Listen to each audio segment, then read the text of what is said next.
We interrupt our program to bring you this important message.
What's up? How's it going? Why does my voice sound so weird?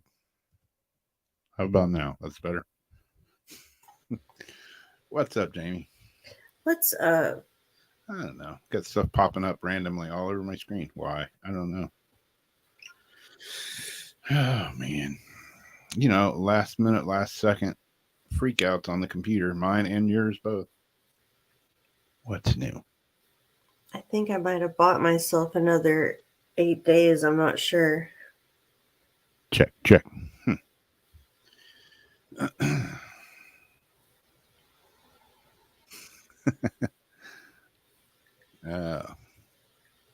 Yeah, that's like the original intro from way back in the day. I was just going to say I like it. However, I could have it timed with the old one so that I could get the show shared out and the YouTube link put in comments by the time, as soon as it was done, I was done with that. And then would just go right into chat. This one's a little shorter. Yeah. I kind of dig it though. I got to get the old, I got to make a new one is what I need to do. But I got my old computer sitting right over here. I got to get it turned back on and get a bunch of stuffs off of it. This place is weird, John. I agree with you. Totally.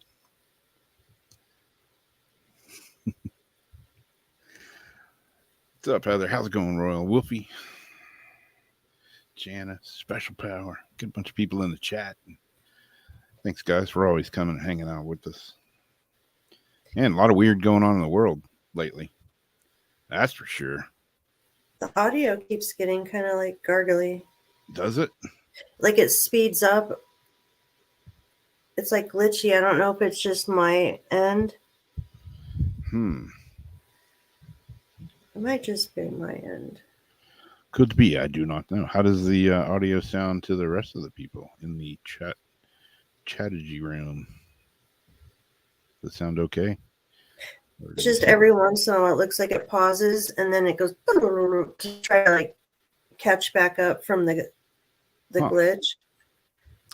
Warbly words. Warbly, gargly. I'm almost ready to get into chat. I'm still sharing out. Christina says, we sound good. Sounds very good. Oh. Well, cool. That smoke in New York, whoa, like 100-something wildfires in Quebec, and I can't remember how many are considered uncontainable. But a lot of people are thinking the same thing I am, and they're bringing up climate, that this might be actually man-made. But have you seen that smoke? They say it's worse in New York right now than after 9/11 over there. It's orange. It's like worse than any forest fire smoke we've ever had out here. It's not even close to what it looks like right over there right now. Like the air is orange. Wow. Haven't even heard of it. I've been out of the loop. there's been so much other stuff. Linda says smoke covering the north, Texas areas without power. UFO talk, large swings in temperatures. I know, man. The world's going crazy, isn't it? It really is.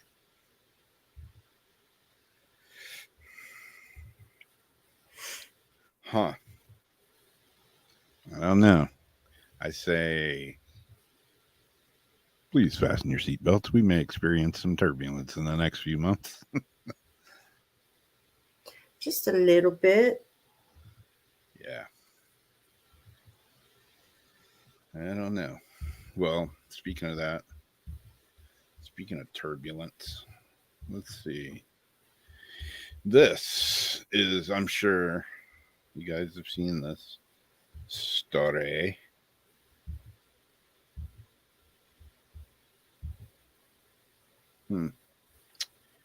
Wow, even that special. Let's see. Where is it on my end? I don't know. Try this again. I've got too many puppies. Too many windows open, I think. Too many puppies. Okay, here we go. Good Lord, man. Why does it always be so hard to share a freaking image? This guy, whistleblower, U.S. recovered vehicles of non-human origin. Really? Do tell. Do say more, right? Yeah, this guy, it's been, it's like undercover, but it's been all over the place. Former U.S. intelligence agent has lifted the lid of the alleged recovery of extraterrestrial vehicles by the U.S. government. These remarkable revelations came courtesy of David Charles Grush, a man whose accolades range from being a decoded war veteran to having worked in both national and geospatial intelligence agency and the National Reconnaissance Office. He also held top-level clearance in working with the Unidentified Aerial Phenomena Task Force. Incredibly, Grush has handed detailed files over to both the Intelligence Agency Inspector General and Congress in an effort to expose government activities concerning the recovery of intact and partially intact vehicles of non-human origin. These objects, he maintains, have been recovered by the U.S. government, its allies, and associated defense contractors for decades. No, it just didn't happen yesterday. It's pretty much like what we all kind of think maybe or know, but you just can't prove it. Still can't prove it. Analysis of the vehicles has indicated that they are of exotic origin, non-human intelligence, whether extraterrestrial or unknown origin, based on the vehicle morphologies and material science testing, and the possession of unique automatic arrangements and radiational signatures. Both revelations are certainly an eye-opener, especially from someone so deeply connected to the investigation of the UFO phenomenon from within the U.S. intelligence community. Is it true? Only time will tell. I got a video that probably going to get hammered for playing it. But, whatever. Let's see here. You can go and look and see this whole video. But I'm just going to play a part of it here. It's, 15 minutes long or so, but I'm just going to play a little bit of it here. And here we go. You read the article, but this you actually get to hear the guy jabber a little bit. Maybe. UFO wreckage recovered by the U.S. kept classified by a secret government program for decades. Tonight, a world television exclusive you will only see on News Nation. Welcome to Elizabeth Vargas Reports, earning your trust every night.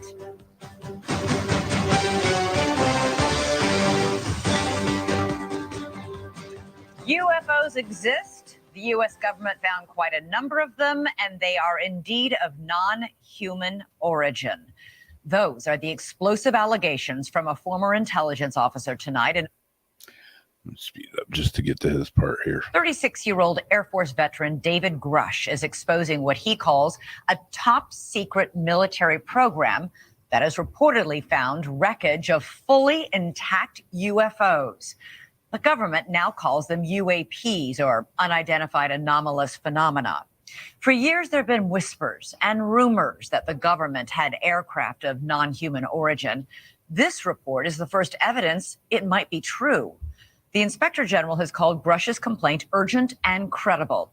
Tonight, we have a World Television exclusive interview with the whistleblower in which he claims we not only have the aircraft, but the government has been keeping much of its secret from Congress and from the public. News Nation senior national correspondent Brian Enton is here with the story, and this is a blockbuster. It is a blockbuster. It's really hard to wrap your mind around this. I've been working on this for the past couple of weeks. I'm still having a hard time processing all of it. All over the last couple of years, it sort of became mainstream to discuss UFOs. The government has Blah, blah, blah, blah, blah, blah. Let's get to it. David Grush, an Air Force veteran, former member of that task force, and veteran of the National Geospatial Intelligence Agency, is formally blowing the whistle on secrets he says no one has ever shared publicly before. Or is You he? are one of the most trusted former intelligence officials in the US defense and intelligence establishment. Yes, I was. You were trusted with the most intimate secrets. Yes. Grush sitting down with award-winning investigative journalist Ross Coulthart, who's reporting for News Nation and has spent years reporting on the UFO question. What conclusion did you come to at the end of your time on the UAP task force? The UAP task force was refused access to a broad crash retrieval program. When you say crash retrieval, what do you mean? These are retrieving non-human origin technical vehicles, call it spacecraft if you will, non-human, exotic origin vehicles that have either landed or crashed. We have spacecraft from another species. We do, yeah. How many?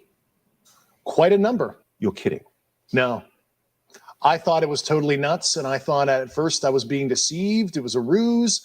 People started confiding in me. They approached me. I have plenty of current and former senior intelligence officers that came to me, many of which I knew almost my whole career, that confided in me they were a part of a program. They named the program. I've never heard of it. And they told me, based on their oral testimony, and they provided me documents and other proof, that there was, in fact, a program that the UAP task force was not read into. Grush alleges the U.S. government has recovered non-human craft for decades. He's filed a whistleblower complaint saying he gave what he calls the classified proof to Congress and the intelligence community inspector general. News Nation has confirmed David Grush's credentials and resume. We've not seen or verified the alleged proof he says he's provided to investigators. He says he can't show us the proof for national security reasons. He also tells us he's not seen photos of the alleged craft himself, but has talked extensively with other intelligence officials who have. If you're right, if you're telling us the truth, everyone, the entire American public has been lied to for decades. Yeah, there's a sophisticated disinformation campaign targeting the U.S. populace, which is extremely unethical and immoral. You are saying to the human race, for the first time, an official intelligence representative at a high level from the US government is saying publicly, we are not alone. We're definitely not alone. Absolutely, the data points empirically that we're not alone, yeah. Do we have bodies? Do we have species of Well, non-human? naturally, when you recover something that's either landed or crashed, sometimes you encounter dead pilots. And believe it or not, as fantastical as that sounds, it's true. It's also harder for people to wrap their minds around. I So understand how he shakes his head while he talks, though, because anybody knows if you're going like this when you're talking, he's saying no as he's saying yes. yeah, You're absolutely, like it's the shaking of the head, though, that's like I believe what he's saying. Like, I believe all these things, but is he telling the truth? I don't know. yeah. I mean, that's like the reporter says, if you're telling us the truth, So yeah, I mean, I don't know. I mean, why would he not, why would he whistleblow? Why would he not tell the truth? Why would he fake it?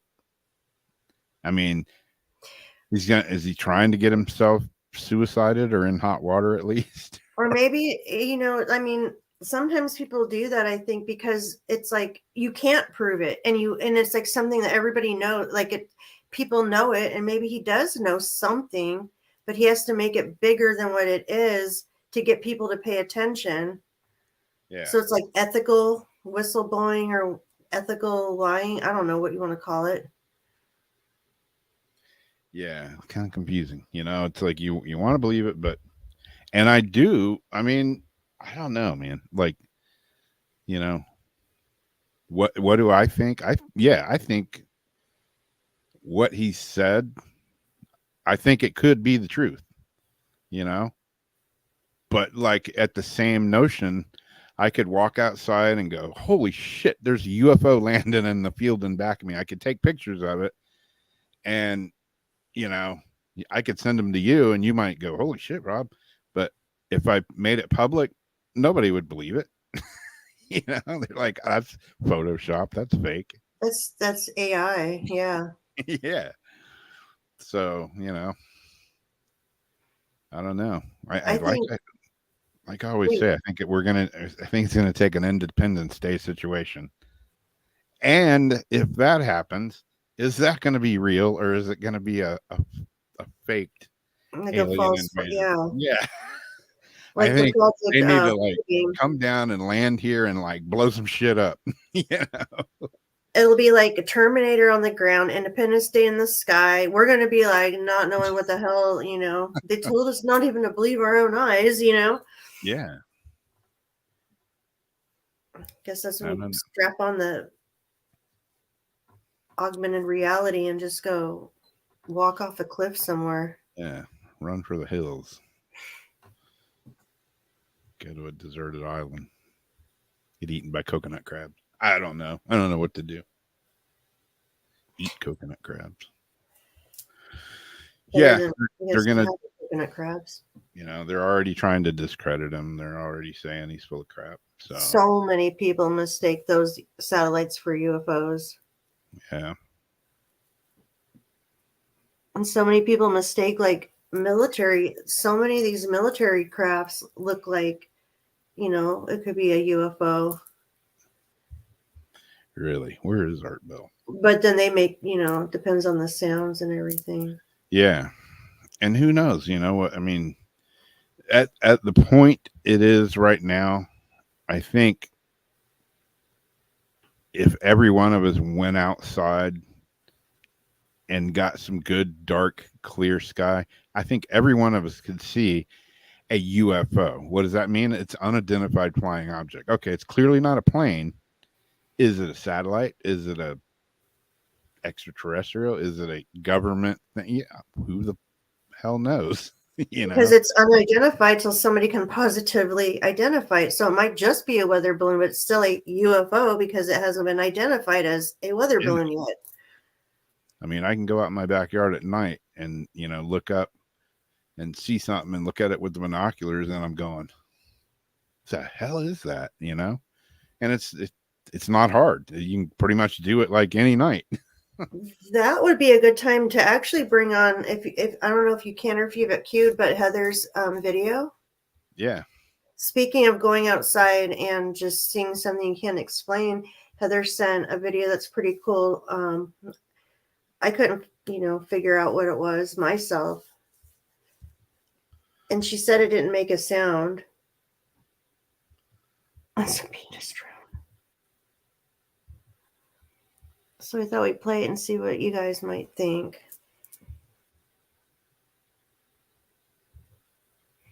I think we've been reverse engineering like real UFOs like forever now. I mean, it goes back to that Bob Lazar story. People are like, "Oh, the guy's crazy." But hey, if what he's saying is true, yeah, we've been doing this shit for years. I so much believe we have. Okay, here we go. Aww.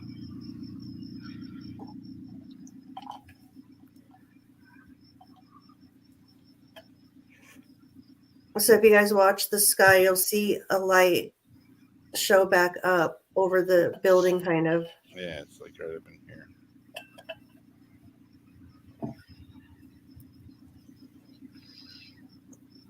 So I think it had already done that when she started recording. There it goes. Yeah, it's like right there. You go.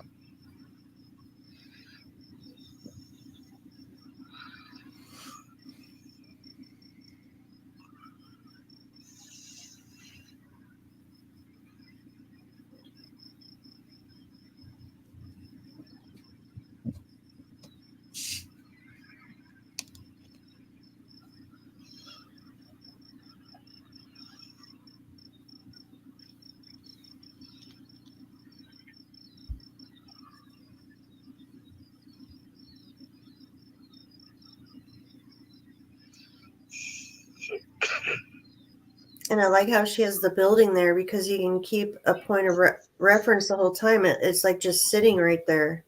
Yeah. If I can just hold my hand still. Yeah, it's the hardest part. Anytime you zoom in on your phone, it's like. But you can see it. It's just completely stationary.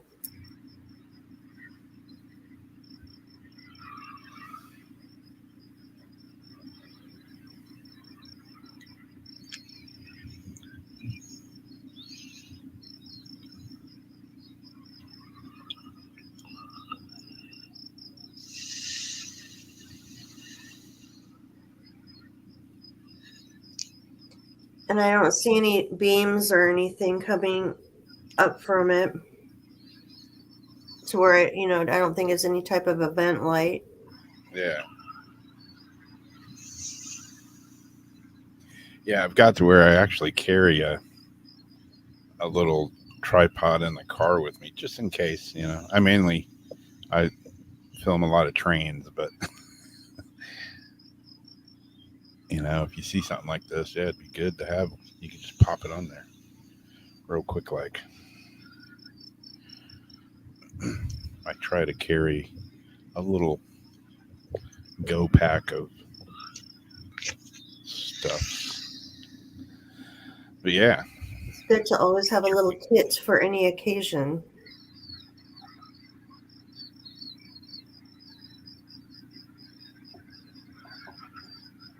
So yeah, I don't have any idea what that could be, or even to like try to debunk it as. Yeah.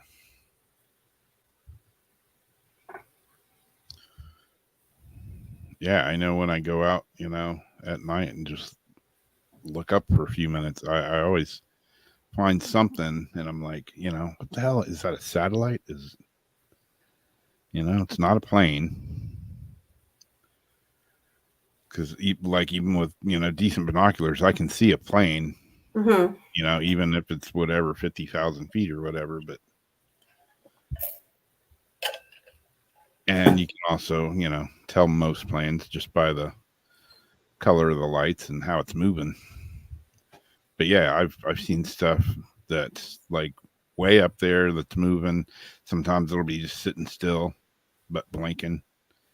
A jet's not going to sit still. It's like you're going to hear noise. Yeah, it's like, what the hell am I looking at? I don't know. Thank you for sending that. That's awesome. Yeah. And that's a good catch. Well, this one I have, I'm not really sure. And I was trying to hear it on my phone, so I didn't listen with headphones. I figured I'd hear it better when we played it. And then you guys might hear something. I just hear like his nose whistling. But this is an abandoned mortuary, and a body was returned to the family without a brain. So this guy was like walking around in here, I guess, and got an EVP. This is the one that has like 1,000 things that pop up. An urban explorer who investigated a haunted mortuary abandoned when a body was returned to its family without a brain claims he heard a man crying within its walls. The site in Northern Ireland was closed in 2017 after a range of failures, culminating in the mistake. I have like this much room to read in between. It was visited by Ben James, 32, from Cambridge. Inside, he found embalming certificates of real people as well as death records. Legend says the people who went through the mortuary now haunt the building. Ben spent around 2 hours exploring and described it as incredibly creepy, reporting he heard bangs from different rooms and what sounded like a man crying, even though he was alone in the building.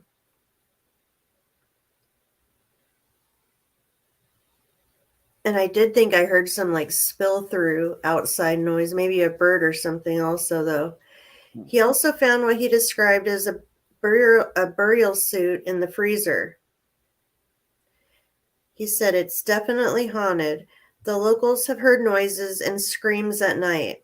It felt very dark in there, and I heard bangs in the next room that couldn't be explained. And I also heard what sounded like a man crying. The coolest thing about the place is that it still has some of the death certificates and the ambulance certificates. It's been abandoned for about 7 years due to them returning a body back to a family with the brain missing, apparently, and it was never found. Jose visited the home.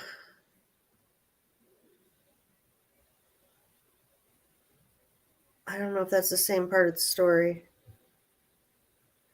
Seriously, I have like a little itty bitty tiny window here to try to read it through. Oh, I guess when he first went in there, another guy seen some satanic symbol on the wall.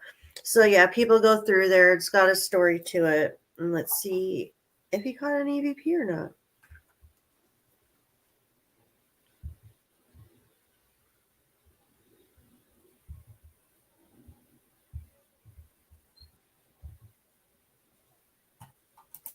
Oh, don't get crazy on me. Come on, just play.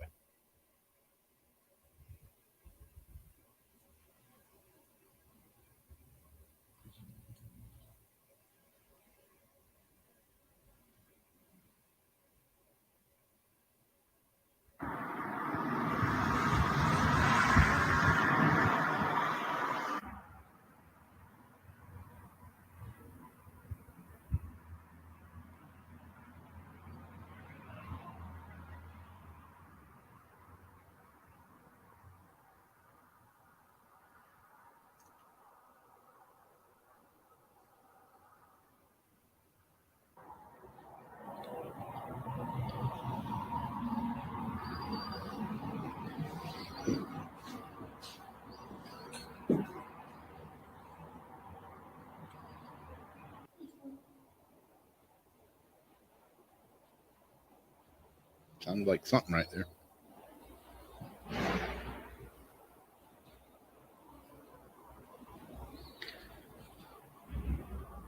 What's that noise?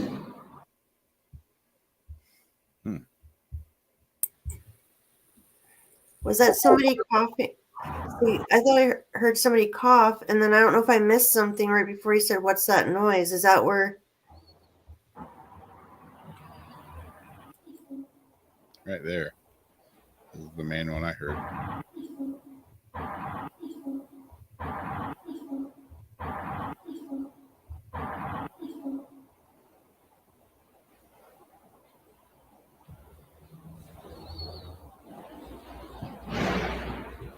And then something banging.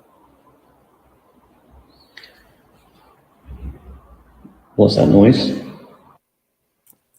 Maybe that's what the noise was. He was talking about the bang. Yeah. I don't know. Interesting. I mean, you know, if a place is going to be haunted, I mean, that's a pretty damn good pick to be haunted, especially if there was shenanigans going on. Like, how do you lose a brain, you know, out of a body? They Like, sold that to science. yeah, I mean, somebody, slid that one out the back door. They're like, oh, nobody's going to look inside a skull, you know. They won't notice it missing. So I want to know, how did they know this brain was missing? Yeah, like exactly. How do you, did they just leave his head like wide open and hey, there's nothing in there, but there's no pudding or nothing. Like how you examine your car before and after you get it towed. Like they get the body back and they're like checking every orifice. They're like, whoop, Yeah. there's the liver, there's the appendix, and where's the brain? Where's the brain? They sold it to the scarecrow. Did you get a brain? You'll be mad. You'll hit me. What was its name? Abby. Abby who? Normal.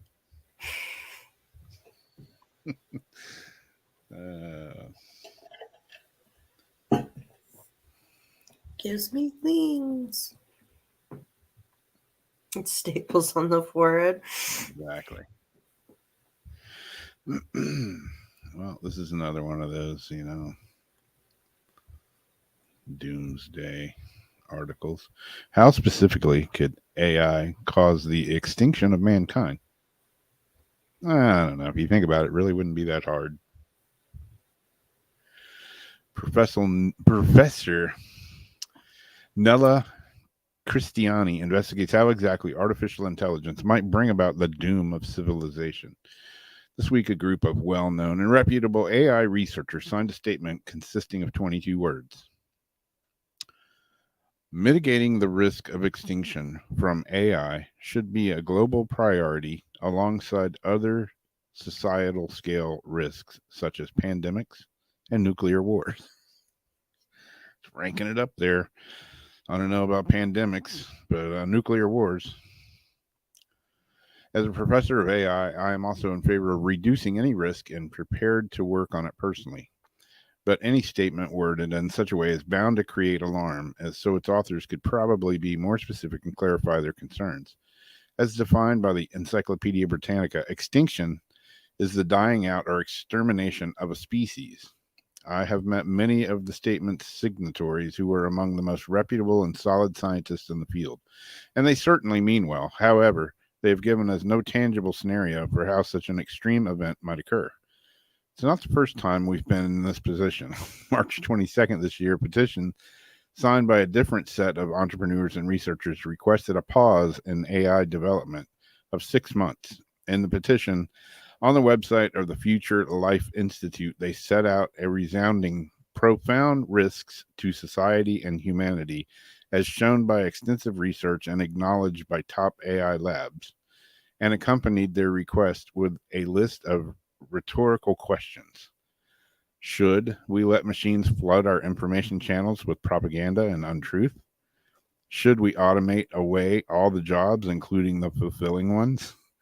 Should we develop non-human minds that might eventually outnumber, outsmart, obsolete, and replace us? Should we risk the loss of control of our civilization? I don't know. I can see it happening. I mean, they've already supposedly kind of lost control of a few AI brains that started replicating themselves. So, Who would have thought? Cat might be out of the bag. I don't know. Yeah. Didn't see that one coming now, did we? Yeah. I mean, like Linda says, emotions are what make us human, but they also make us violent. Yeah. I mean, can AI get to the point where they have emotions? And, obviously, I think they could be violent. That's not a hard one to come up with. But yeah, could they have emotions? Could they feel love or compassion or anger the way that a normal human does? I don't think know. Siri could. We don't go along, and I get an attitude from her. I get an attitude from my GPS chick. Yep. When available, make a U-turn. Yeah.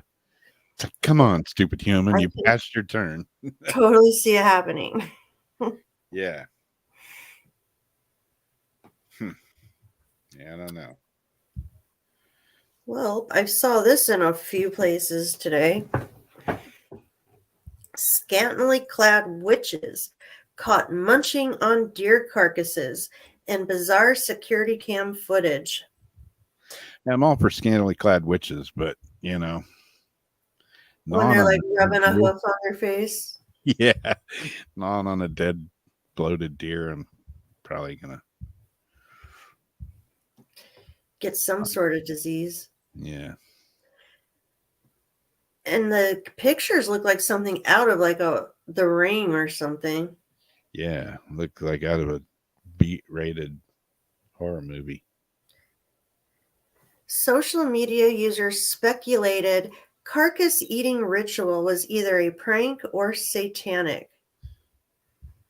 So I guess that's the only two things it could have been. Yeah, A nurse and nature lover in Canada reportedly captured footage of what she said appeared to be two witches holding a carcass eating ritual with a camera she had set up near her home. I don't know what the heck was up with that, Karina told the news. It really freaked us out. It's not something you see every day. Not yet. After coming across a deer carcass in a garden on her property, she said she set up the camera to surveil any animals that might take interest in the dead deer. Me and my grandpa put up a trail camera to see if we could see animals, and we got a bobcat, which was pretty cool. And then her 76-year-old grandfather Bob was horrified when he checked the footage and saw what appeared to be scantily clad women chomping down on the carcass at night. I came the next day and Grandpa said he'd got naked people on the camera.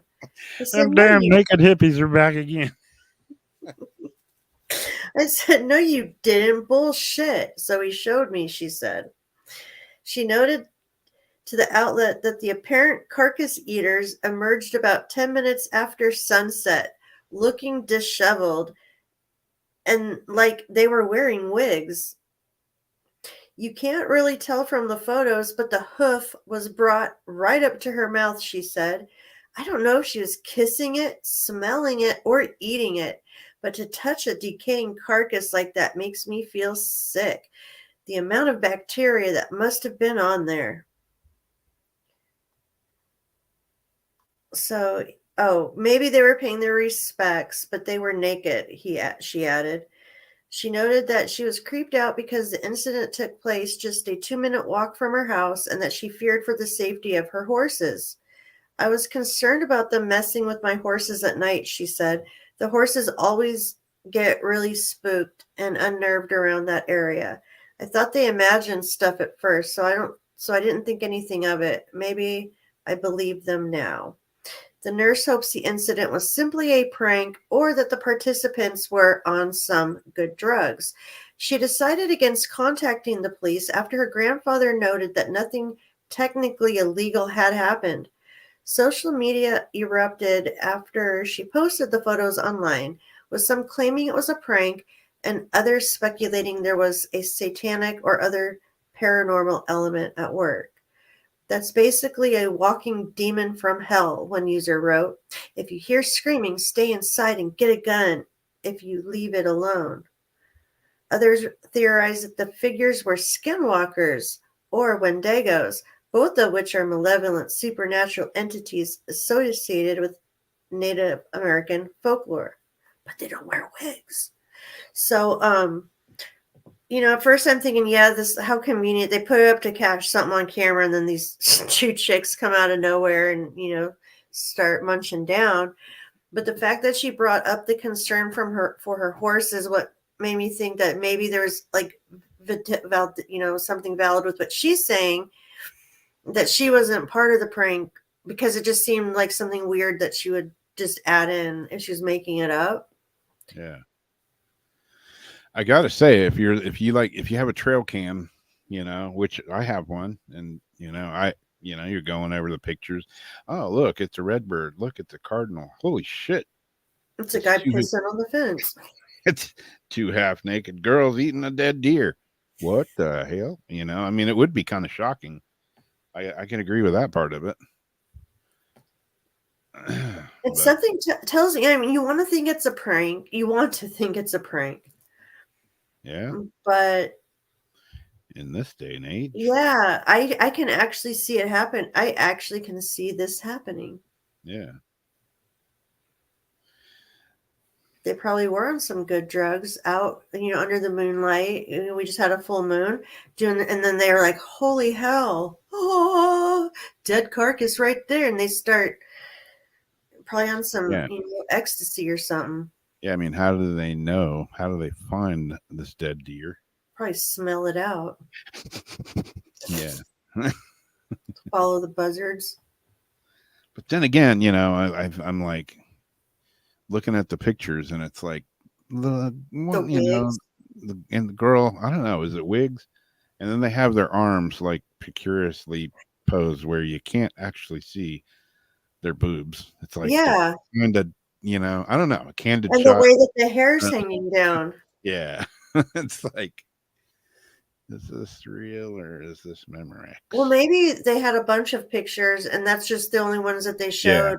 Yeah, that's here. possibly, we can't show the ones with the full-on boobies.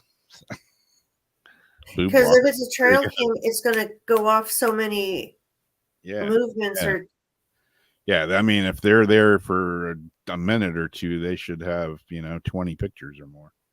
Yeah. It's just weird that they're wearing wigs. I just go with Christina. Boob walkers. Boob walkers. Boob walkers. They're definite skinwalkers. Yep. It would be freaky. I mean, if you're looking at your trail cam pics and you see that.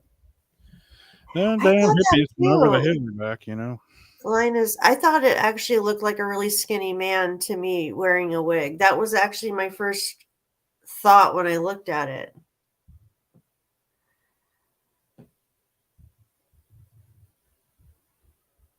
Yeah, this one right here. It does kind of look like a dude. Oh, wait, I see a boob, though. On the other one. Yeah, this kind of looks like a dude. Yeah, I thought it was a guy. And are those pants? Is he wearing like jeans? Like I see creases of a pant. Yeah, those are like some sort of pants. He's wearing some sort of pants. They could be made out of a dead deer, but I think they were out there doing full moon stuff and happened to just come across that deer. And she's like, I think he's dead. They're all rolling around in it like my Rottweiler. Yeah, getting all. He says on his spot. Wow. Yeah, I bet the mosquitoes were tearing their ass up. Literally. Wow. Wow. That's right. There had to be some good drugs. Yep. Drugs bad. I don't know. I mean, if it was a prank, even like who wants to get that? I don't want to roll around in dead, rotting carcass. I mean, that smell does not go away for a long time. Burns your nose hairs, stays in your nose forever. I don't know. They checked each other with ticks, really. Ticks get in weird places, especially when you ain't got no clothes on. Yeah, they don't really have too many places to run and hide. Well, speaking of weird, this is definitely one of those weirdo things where strange man barges into family's home while claiming to be a ghost. How's that going to go over? Sitting around, eating your TV dinner, watching, MacGyver. All of a sudden, boom, dude comes crashing through your door wearing his underwear or whatever. You're like, what the hell? He says he's a ghost. It's basically how the story reads. The McCason family of Fort Myers, Florida. Oh, geez, it's got to be Florida, right? It just has to be. Had a rather strange experience while eating dinner on Thursday night. Brian McCaslin and his two teenage daughters had been sitting at the dinner table enjoying a meal when there was an unexpected knock on the door.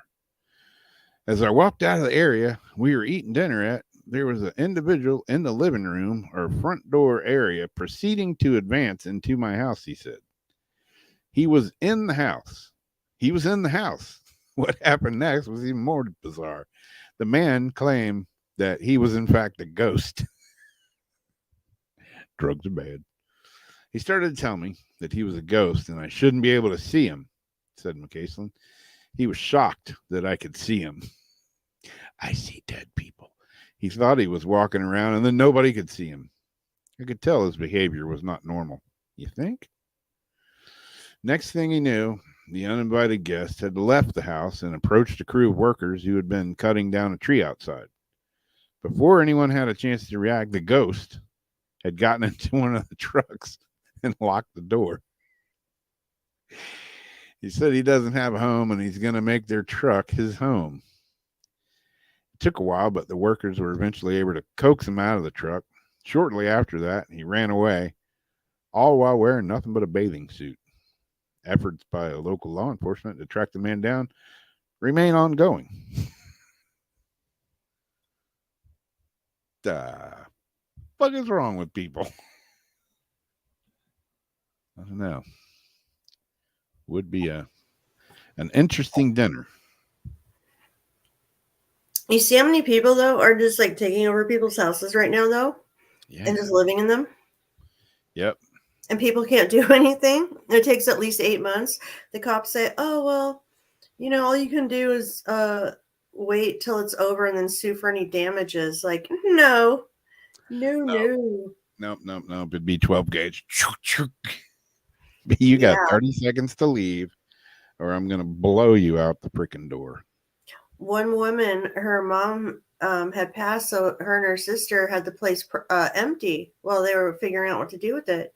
A neighbor called and said, "Oh, I heard a gunshot, something next door." And they're like, "Wait, what?" They go see what's wrong. They see a hole in the window and the door's locked. And suddenly this guy sticks his head out through the window. This lady screaming at them to get off her porch and all this, that she took it over. Or the guy, this one was the guy. And yeah, all her mom's stuff, everything's in that house. He's a known drug dealer. Can't get him out. They come with the police and the dude just yells at them from the street. And there was another woman who she went and did something. And somehow while she was gone, this chick broke the window, got in her house. So she now is the one in the house. And the lady couldn't get back in. These people have more rights. I'm thinking, no. I would not call the police and I would get my house back. And hell no. I'd call the police after I shot After. Yeah. Because then once you call, you're stuck in a whole legal loophole having, no. And you're not going to get money back. These people are squatting for a living. You think you're going to sue them for damages and get it back? Yeah. Yeah, Darcy and me were leaving the grocery store. This doesn't have anything to do with a house sitter, squatter. But we got a lot of like panhandlers and shit around here now. Like downtown St. Augustine is just out of control. But, if you go to the grocery store or any of the stores around here, there's always panhandlers sitting out there. Come out the gate the other day. There's this guy out there with a sign, anything will help. This bitch was wearing Nike, brown leather Nike shoes, like $200, $250, $300 shoes, smoking cigarettes, got a big drink there, dressed nicer than me, And I'm like, this guy is like, he can't be hurting for money. Well, if you live in New York, they will pay you $150 a day to take in an illegal immigrant. Let him sleep on your couch. Hmm? Let him sleep on your couch. $150 a day.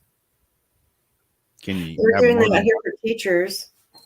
I wonder who's taking them up on that. I don't know. Probably family members that have already, figured this out. Their own, people's family.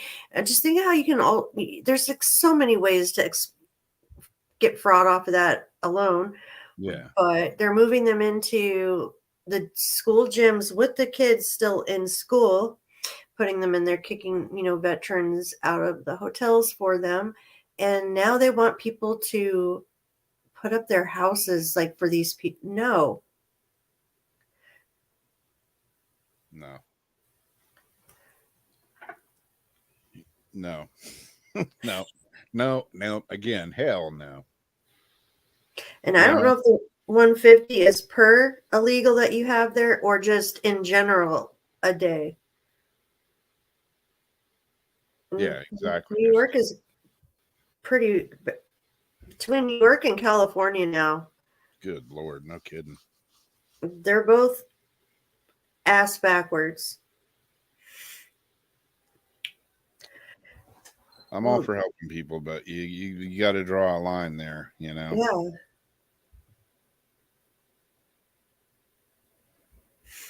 I mean, go ahead. King Tut brought back to life as scientists rebuild his face after 3,300 years. King Tut, the former pharaoh of Egypt, has been rebuilt to look like a young student as scientists worked on bringing him back to life.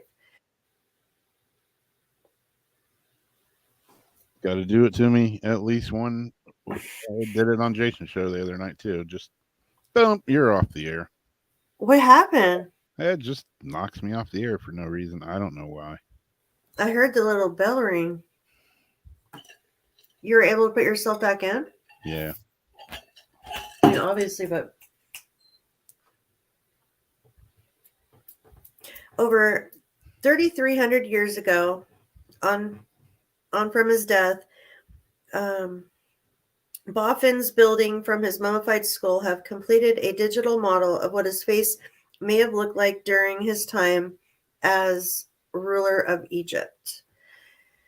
Academics from Brazil, Australia, and Italy were able to construct the youthful pharaoh, with the study bringing about a delicate face to the man who lived a life full of responsibility. An especially challenging time was presented to academics working on the digital representation, as all they had were previously published bits of information.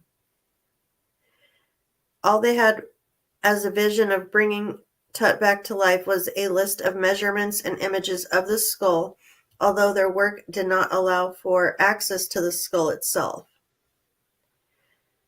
Brazilian graphics expert Cicero said it was detective work where traces of information were put in order to provide us with a three-dimensional model of the skull with the proportion data and some important measurements. It was possible to take the digital skull of a virtual donor and adjust it so that it became the skull of Tut. Looking at him, we see more of a young student than a politician full of responsibilities, which makes the historical figure even more interesting. Their work has since come to a close, and Mr. Moraes believes he and the team did a solid job of bringing the pharaoh back to life.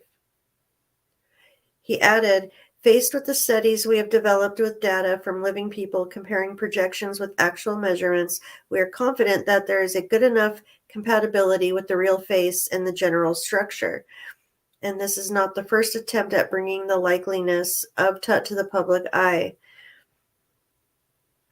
Our reconstruction is amazingly close to the one made by a French team a few years ago. It also corresponds with the ancient depictions of Tut, especially with the head on the lotus flower from his tomb treasure. The team added extra elements to their finished work, including subjective elements to humanize the depiction made through a series of CT scans of living individuals from several different ancestries.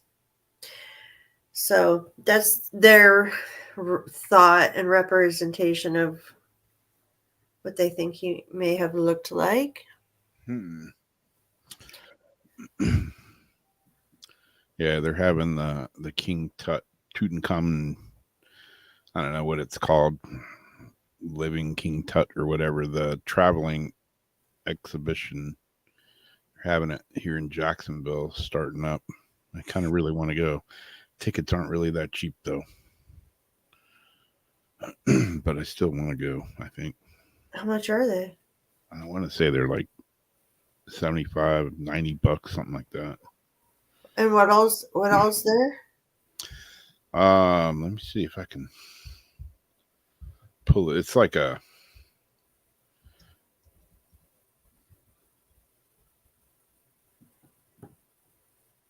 see if I can pull it up on here real quick.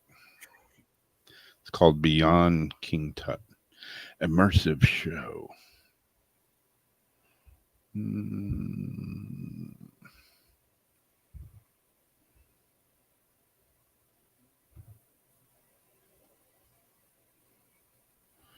See if I can share the page here real quick. Anybody been to this anywhere else, around the US?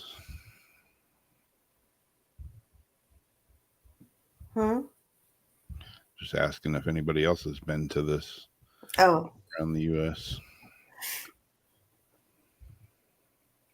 I'm like curious what the exhibits and stuff look like. Yeah, it's like a total whole immersive thing that's set up. It looks pretty cool. New art exhibit.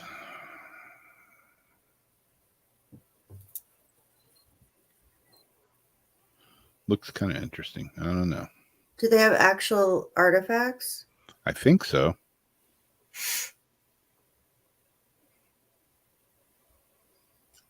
I was looking for my bass cat yesterday when I was in storage. And I have the bass cat, and then I have a little King Tut. They're like these little Franklin Mint gold statues in a little glass dome thing. But I was looking for them yesterday when I was out there.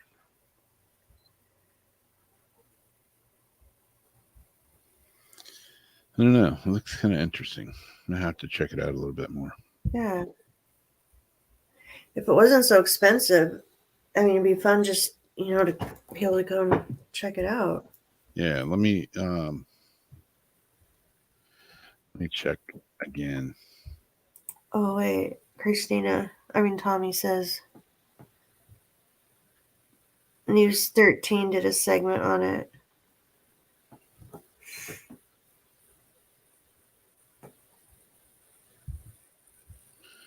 Get tickets. Oh, yeah. No, they're not as bad as I thought. They're like, well, a VIP ticket's $84.99, $85. Premium flex ticket is $53. Basic timed entry is $43. Children are $28. Student military ID $38. A family 4-pack $35.99. Yeah, so it's not as bad as I thought. $50, give or take.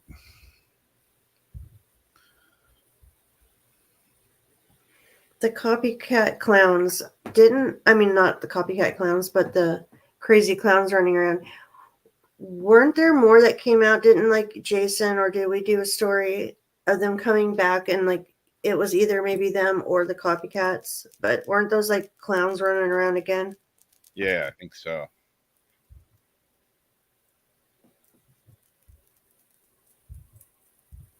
Yeah, that run around like a clown here scaring people in Florida is not a good idea.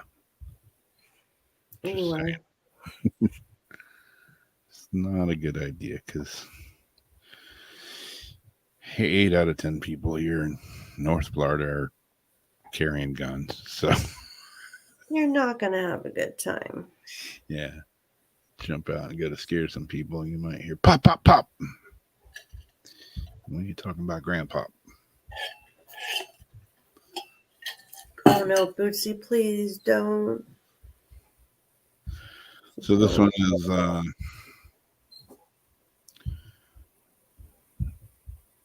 Nothing too crazy or creepy or paranormal at all, but interesting nonetheless. Woman walking on a California beach finds ancient mastodon tooth. And the funny part about it, Aptos, California. Do you know where that is? Aptos? Is it real? A woman taking a Memorial Day weekend stroll on a California beach found something unusual sticking out of the sand, a tooth from an ancient mastodon. But then the fossil vanished, and it took a media blitz and a kind-hearted jogger to find it again. Jennifer Shue found the foot-long 30.30 meter tooth sticking out of the sand on Friday at the mouth of the Aptos Creek in Rio Del Mar State Beach, located off Monterey Bay in Santa Cruz County on California's Central Coast. I was on one side of the creek, and this lady was talking to me on the other side. She said, "What's that at your feet?" She recounted. Looked kind of weird, like burnt almost. She wasn't sure what she had found. She snapped some photos and posted them on Facebook asking for help. The answer came from Wayne Thompson, a paleontology collections advisor for the Santa Cruz Museum of Natural History. Thompson determined that the object was a worn molar from an adult Pacific mastodon, an extinct elephant-like species. Here's the good part. But when they went back to the beach, the tooth was gone. No shit, Sherlock. You find something like that and you don't like take it with you? I don't know. Some people. A weekend search failed to find it. Thompson then sent out a social media request to help in finding the artifact. The plea made international headlines.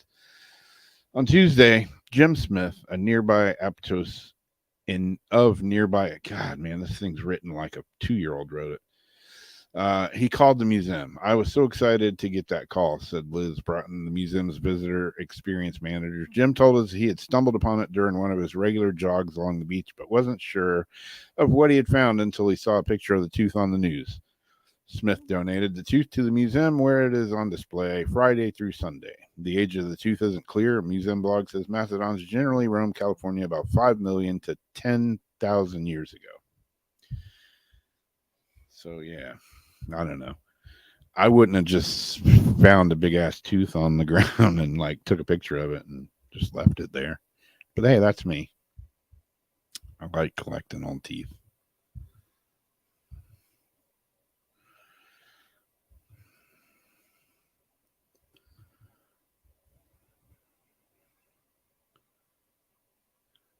Yeah, I don't know how much it would have been worth, but yeah. Donate it to the museum. I got a woolly mammoth tooth in there on my shelf. I'm not going to give it to the museum unless they compensate me for it, because they have plenty of woolly mammoth teeth of their own. I only have one. Used to have 2, but I traded one for some other stuff. My cat just shit again. Oh, sweet nuggets of chocolate brownies. Her box is like right over there right now. The second time she waited till the show, I had to go dump it, but that's only about an hour and 15 minutes from here. Oh, yeah. I was thinking it was pretty close to you. Oh, my God. I don't know why she has to do this.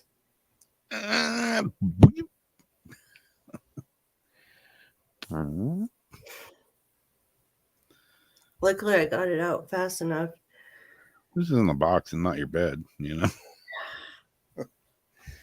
Yeah, nothing like getting in my bed when you're super tired and you like lay in your bed and you roll over and there's a big pile of dog puke in the bed. Not cool. Oh. And it always happens on those nights where you're like exhausted. Then you got to get up, change the whole bed. The dog's just looking at you like, sucks to be you. Oh my God. It's a bird. It's a plane. It's Batman. Jetpack. Man. Car-sized UFO floats through the sky, prompting speculation and conspiracy theories. I think it looks like a balloon or a kite or a balloon. Footage of a large rotating UFO has led to a range of theories as to what it might be by enthusiastic spotters. A member of the public filmed a floating object as it soared approximately a few hundred feet in the air between Gormersall and Burstall in West Yorkshire at around 11:30 a.m. on Thursday. It was described as being large, about the size of a car, by the person who captured the footage. They didn't want to be named, but said, "I thought it was a balloon like the Spider-Man one, but you can't get the scale from the images." It was about the size of a car, and as you can see, it rotates, so maybe a drone. They added it was a few hundred feet high and rising in a line. The amateur photographer uploaded the footage to a UFO sightings forum, prompting speculation about its origins. One person suggested a spy drone, while someone else said it was Black Knight, which I thought that too, but Black Knight is not shaped like that. Oh, The Black Knight satellite conspiracy theory suggests that a spacecraft has been orbiting the Earth and this has been covered up. According to some, the Black Knight has been orbiting Earth for thousands of years and is of extraterrestrial origin. So, what do you guys think? I think that little video clip. kind of looks like a chair. It's a damn floating lawn chair. I don't know.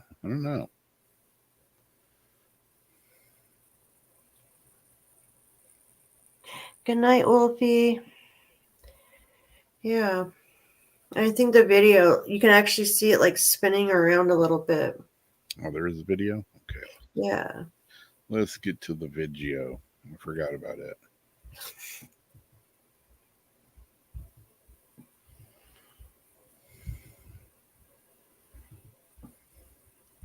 Over Yorkshire.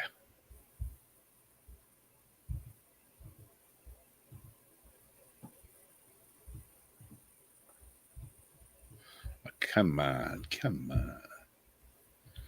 Here we go.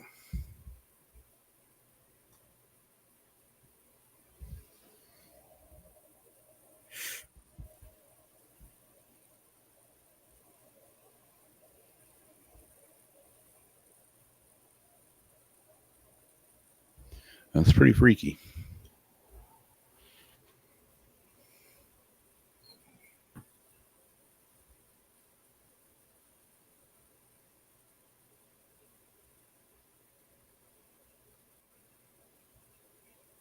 But doesn't it float like a balloon? I can't tell if it's the way that they're moving their hand, but it almost looks like instead of like the way a drone or something would fly, it looks like it's floating. Like, Yeah. that's what's throwing me off.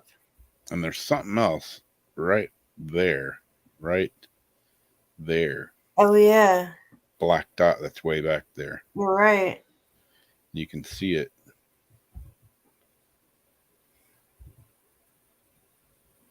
Like come into play, like right back there. Oh yeah, Yeah. that could be a little following drone. Yeah. You brought up kites and stuff. And this picture just happened to pop up today. I told you I used to fly big kites and stuff at the beach. This is some of them. And this is what a kite would look like in the air. Yeah. But yeah, I mean, some of these are pretty big. But yeah, none of them look anything like that. No, it's just the way it looks like it's like floating. Yeah. It's the way it's flying is like a kite or like a balloon. Or Yeah. maybe it's the way that it's propelled. Like maybe it's got a little weird propulsion that pushes it like that to make it look like it's gliding. Yeah. Instead of having the propellers of a drone. I don't know. It's just something about the way it's floating. Yeah, it's weird. It's creepy though. It kind of gives me like a weird feeling when I look at it. Yeah. Yeah, it's a weird shape, but I mean, who knows what things from another, constellation or another whatever. Who knows what they look like or how they fly or whatever. You always hear about, aliens, the grays, this and that, that, oh, they were like 7 foot tall and long arms, and then you hear stories, they were like this big. It's Like like 3 inches tall. yeah. You picture these big ass aliens. Yeah.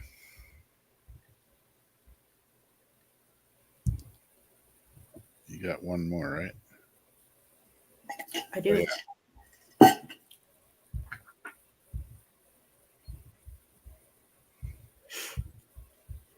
This guy. This guy. A doctor accused of using his own sperm to impregnate women dies in a homemade jet crash.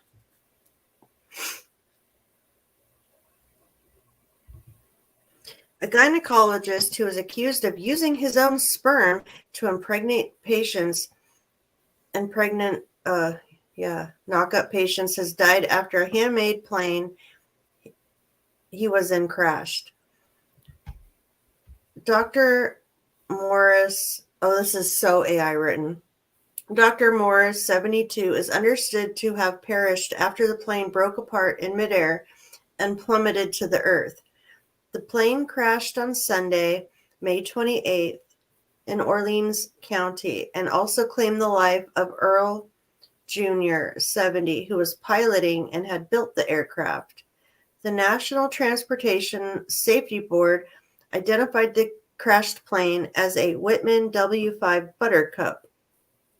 In a statement released yesterday, May 29th, Sheriff Burke said initial investigations had found the wings of the aircraft became detached and fell to the ground in an orchard.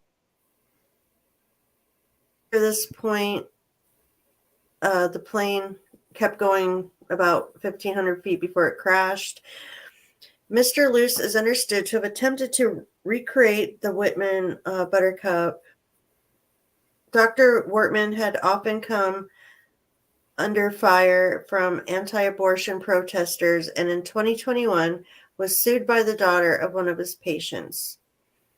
Morgan alleged her mother, Joanne, was impregnated by Dr. Wortman in 1985, despite him assuring her that the sperm used in the fertility treatment belonged to a medical student.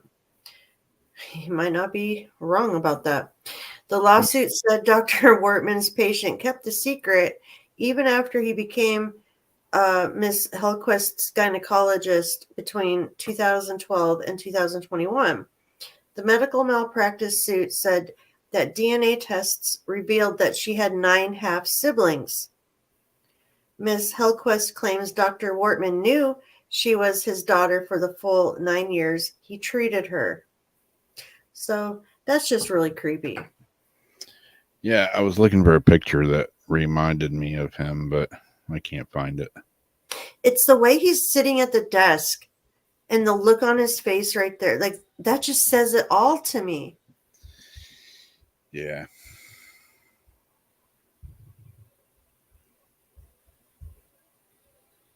I mean, he very well could be that medical student. Yep, I got that one. He's like, some my own sperm. The punch. Anybody get the reference for what movie that is? My dick is in the punch.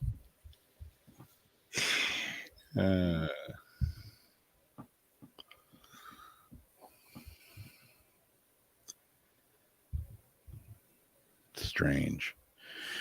I don't know. At first, when I saw that, I thought it was that guy that we've had in the news before that like donated his sperm and had, I don't know, made like 500 women pregnant or something. Yeah. Johnny I keep trying to Appleseed. remember that movie. My dick is in the punch. Kind of has a twang to it. Kind of does.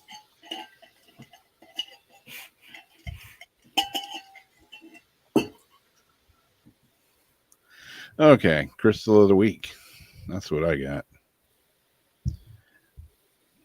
This one here is one of them pretty ones. All right, then.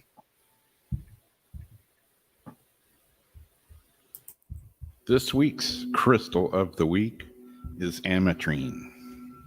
What is ametrine? Ametrine, also known as tristine, is a rare silicon dioxide variety of quartz with naturally occurring amethyst and citrine inclusions throughout. Its color can range from light shades of purple to vibrant golden yellow, even orange at times. The name comes from the combination of both amethyst and citrine. There is only one known commercial locality for ametrine, and it's located in Bolivia. In a mine in Bolivia, the deposit of this material has been a close-kept secret, but locally known for well over 500 years.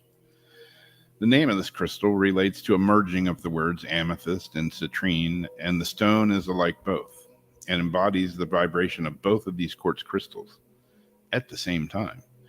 The lovely bicolor stones are quartz crystals, so their mineral makeup is silicon dioxide with other minerals included that color the stone.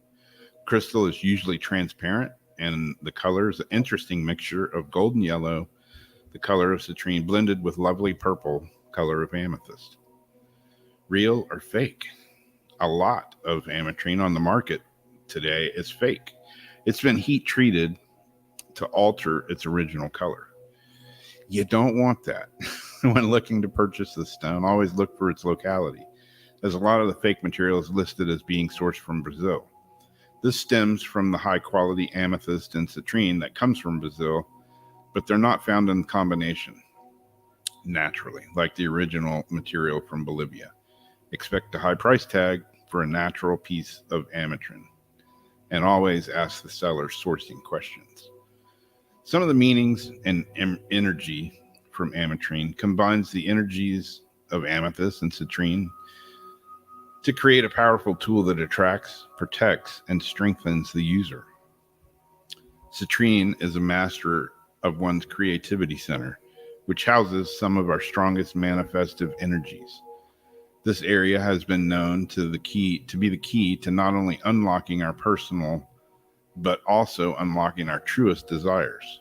Which one is truly looking for a change or spark of imagination? Citrine's energy has no bounds. Amethyst is a multi-dimensional stone that offers a range of energetic uses.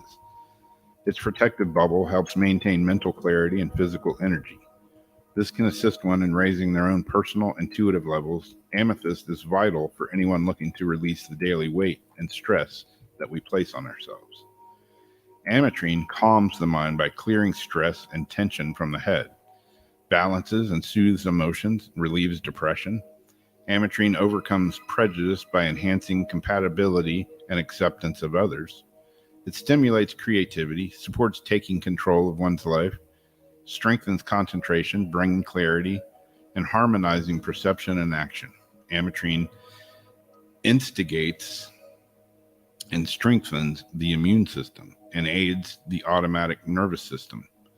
It heals physical, mental, emotional exhaustion, alleviates allergies and digestive orders as well. They have within them the vibration of citrine crystals, which is the energy of the solar plexus chakra and the will. When you combine this vibration with the knowing from the crown chakra via the amethyst crystal's energy, the resulting mixture is a powerful, energetic vibration. Ding. Ametrine crystals provide a connection between higher energies of the crown and the energies of the physical from the solar plexus.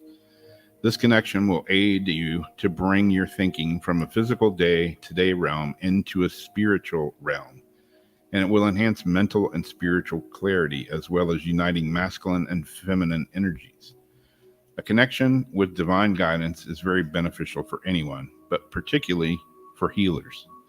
This yellow and purple crystal is beneficial for professional healers to use. It enables the healer to make decisions based on a higher guidance and aligned with the divine will. The number one reason you might choose to use these crystals includes the purple and yellow crystal is an extremely useful tool for those healing professionals to utilize. Its powers are very helpful for the average person to use to work on themselves at home. If you're working on losing weight, the energy of one of these quartz crystals will aid you, as they are crystals that aid with weight loss. I need a bucket of them. Like amethyst crystals, they are useful if you have addictions, and they will help you let go of compulsions associated with them. It will clear stress and tension from your head and bring excess energy down to the physical body for use or release. Its citrine energy will enhance your will, and the amethyst vibration helps to break self-defeating habits that may be holding you back.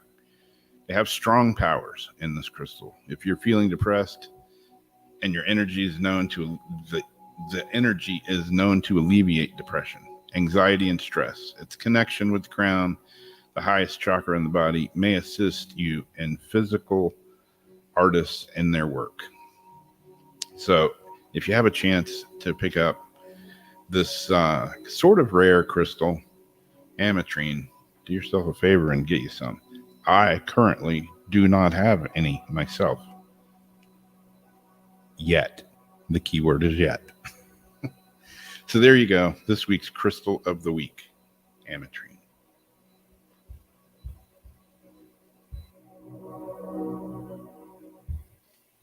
Bada boom, bada bing. Yeah, that's a cool looking. Oh, it's just a rock, Rob. It's just a rock. Why do you get so excited over rocks, man? You're weird. Yeah. I'm plenty weird. Yeah, that's a cool looking one for sure. Yeah, I see a few of you have it. Debbie, D.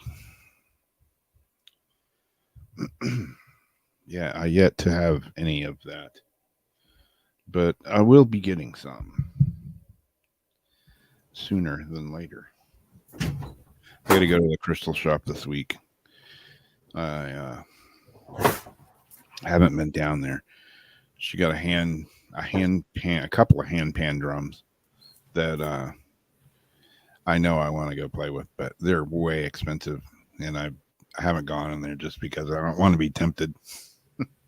Plus, she has a bunch of new rocks and crystals, and goodies. Yeah, pretties. Ooh, look, shiny. All those pretties. But yeah.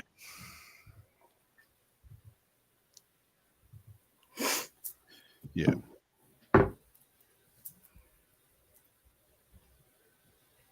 I was showing Jamie. What's that? I was just clearing my throat. I was showing Jamie earlier before we came on. I have a petrified clam shell that is full of calcite. It came from the Fort Drum mine here in Florida, and it's a whole clamshell other than that piece that's gone, but it's a big chunking clam full of calcite. And I want to go there. I've heard rumors that it's closed.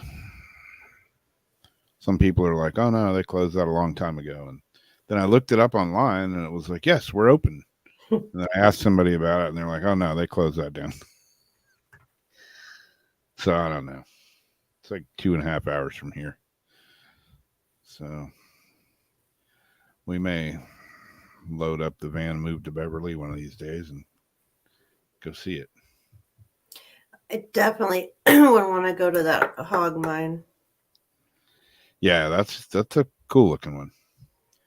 That's in LaGrange, Georgia. That Star Rose Quartz. Oh Yeah. my God. Yeah. Yeah. Heard they got some nice ones down at LaGrange. Ha ha ha. Yeah, I would have gone, except I had a gig that night in a disc golf tournament the next morning, or I would have went. $35, you know. It's about a 5-hour drive, but still would have been fun. And it was pet friendly. Could have took my dogs and they could have barked at Oh. everybody. But instead, I stayed here, made some money, and then went and played disc golf the next morning. Played like crap, played like a 6-year-old, and then got stung by wasps, retrieving my disc out of the palmettos. They didn't want to give it back. I was like, no, you little bastards, I want my $20 disc. Damn. They're like, okay, you can have it with a price tag. Bam, bam, bam. And now I'm outside today replanting some pepper plants. And over by my boat, what do I find? A hornet nest. Wasp nest. Wasp nest. And I know you're paying all too well. You remember my experience with those little bastards. Yeah. They pack a punch. Mm-hmm. Stood my ground today. They came out and they were all flying around me, and I was like, don't you bite me, you little bastards. Go get out of my face. And they did. You know they can actually remember your face features? Oh, God. Yeah. I went out and played disc golf today. I was supposed to have band practice, but with the new band I'm playing with, but one of the guys called me up and he's like, hey, man, I've been puking all night and I got the green apple backdoor trot. I'm like, yeah, I don't want to be anywhere around you. No. So I went and played disc golf and I got to hole 11 and I started kind of panicking. I was like, do not throw my disc where I threw it this past Saturday. Avoid those palmetto bunches with whatever you can do. Oh no. Yeah. I was kind of having a little bit of a panic. I was fine until I got to hole 11 where the wasp incident happened, and then I was getting a little squiggly.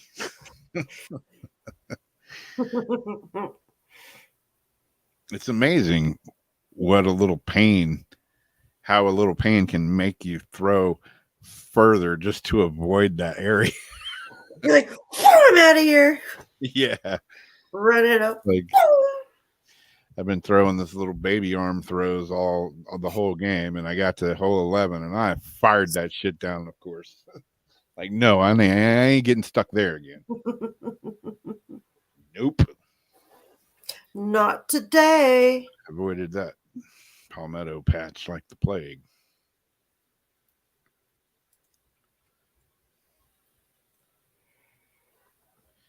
Seems like I had another.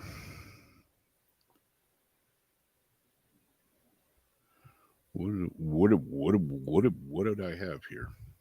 I want to show you my chalcedony piece. I don't think you'll be able to see it. I like it because it's got the druzy crystals on it. And I have more of this in there. I just couldn't bring it all with me.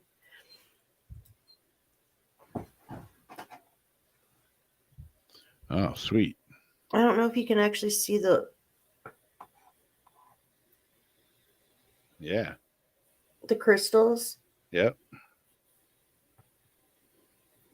I see them sparkling. I chiseled that piece right out. That was a vein. A chalcedony vein. Yeah, see, that's what's cool about, I mean, I've got all kinds of rocks and crystals and stuff, but I found mine in a place for sale. You found most of yours like digging them out of the ground. And that's like this one. is like a big cluster that I told you I need to clean. Yeah. But that's just like a crap piece. This was considered like a crap piece. Yep. Wow. Like Debbie, when she was just talking like this, I'd find this stuff all day long in one of my special spots. Nice. And if this got clean, it would be so cool. But that clay like stays up in it like everywhere. And I Yeah. have to give it an acid bath. I just never got around to it. But when Some she's of that talking iron about Get some iron out. Yeah. That's what I used on my geodes. Works good. Is that the acid? It's iron out. It's for like getting iron stains and all that kind of stuff out. Here's another little piece of the druzy crystals. Yeah. When Debbie's talking about laying in a crystal bed, this one of these spots that I always go, there's all these veins everywhere. So, we'll be out fishing and gold panning and stuff, sitting in the sun, crystal mining with these big quartz veins like, all over the place in the mountain. And there was this one little spot I loved to lay in. It was like a whole quartz bed that you could lay on and just charge yourself in the sun. Oh, wow. So relaxing.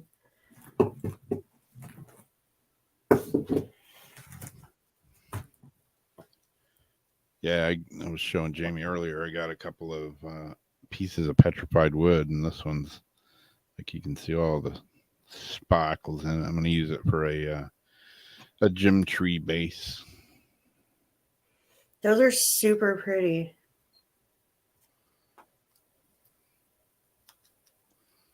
And then there's a bigger one, which is this one. Yeah, you can kind of see it. All the sparkles and all the little crystals in it, which is cool. I've got some petrified wood that's really smooth. This stuff's really crystallized, and this is a piece of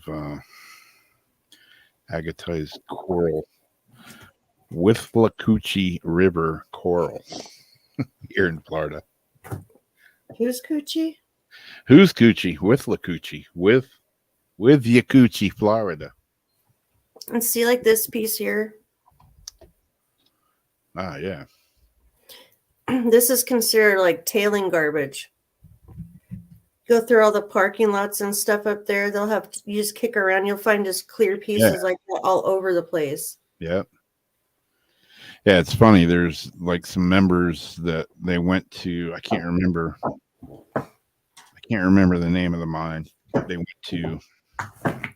It was in South Carolina last month, and the best rocks that they found a lot of cool stuff, but the best rocks that they found were in the parking lot.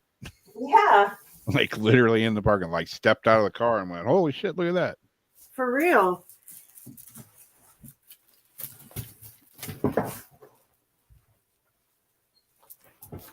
And I've got all this stuff I haven't looked at, and it's been like, damn, like 12 years at least.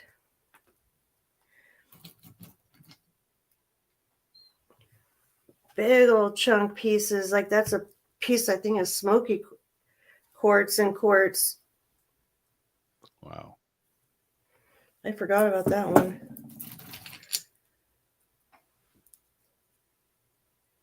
All of these are broken, but they're still like really cool. All these little point pieces that came out of the pockets. It's like going rock hounding in my shed. Yeah, really. What is it? Obsidian. Yeah. God, it'd be so fun if you could come out here. Yeah, I mean, living in Florida, there's not a lot. You can find calcite and fossils and shark's teeth, megalodon teeth, all that kind of stuff. But there's not a whole lot of good crystal hunting places in Florida because it used to be just underwater and now it's a sandbar. Yeah. Go to Georgia, South Carolina, North Carolina. Get some really cool amethyst and stuff out of South Carolina. A little bit in Georgia, South Carolina, North Carolina have a lot of cool stuff up there. I would love to go that way. That was like, oh, I got like, oh, like when you scratch your nail on ice or a chalkboard. I just rubbed two rocks together. It just gave me full body. Ugh. One of the reasons we wanted an RV was to, take it around, go paranormal investigating and rock hunt, just whatever state you go to, look up, the best of what that state has to offer as far as like reptile, just try to explore and see a little bit of everything. Yeah. So I've always wanted to go rock hounding on the other side of the country. Then I've got like just different specimen pieces of like, this is like a waxy shale kind of, I can't remember the name of it. It's like really waxy. Just like pieces of just random, well, not really random, just specimens. I'd have the little Audubon books and everything, and I'd try to cross off every type of mineral that this spot was known for.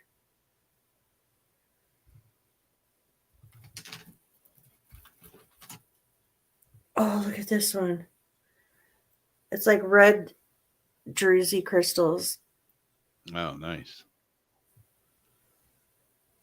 It's hard to see though. Yeah, I'll have to take some pictures for you later. Yeah. Yeah, Debbie was talking about a gem tree, like this isn't really a gem tree. It's one of the last ones I did. It's made it's like a cherry blossom tree. It's made with shells and it's on a piece of rose quartz. I love that too, because it really does look like cherry blossom. Yeah, kind of hard to tell. The color's not really there in this picture, but yeah, it's cool. Cool making the stuff though. It's very time consuming. Very time consuming. And you can buy them from China for like $8.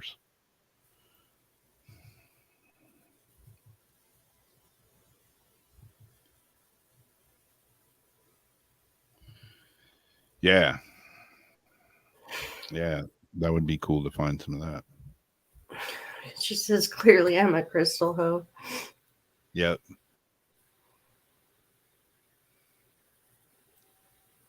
Oh, amethyst probably, Craig. Yeah, there's one place I pull off to every once in a while when I'm driving by. And it's like there's power lines that run through the woods and they've like, we have a lot of limestone and all that here, and there's all kinds of rocks and fill and stuff in this not really a parking lot area. It's like for maintenance vehicles and stuff that I guess go down the power lines. But anyways, you can pull up and like I literally just pull up and open my door and just drive real slow, and I can find like fossilized clamshells, not this big, but they're more like fossilized what the hell are the shells? They're like little clams, about yay big. Mm-hmm. And I got a bunch of those rolling around the back floorboard of my car. It's funny. I went up there one day and I was waiting on a friend. I was picking her up to drive her somewhere, Uber or somewhere, and I got there early and oh yeah, I'll pull over here, and I'm like just looking around and picking up, rocks, just with the car door open, and I look in back of me and there's a cop sitting there, and he's like, what are you doing? I'm picking up rocks. I like rocks. I like rocks. I like pizza. Yeah. I was like, I'm picking up rocks, man. And I showed him one, I'm like, it's a fossilized clamshell. And he was like, okay, weirdo. Yeah. Yeah. I was looking for rocks, man. At least you're not picking up the other kind of rocks. That's true.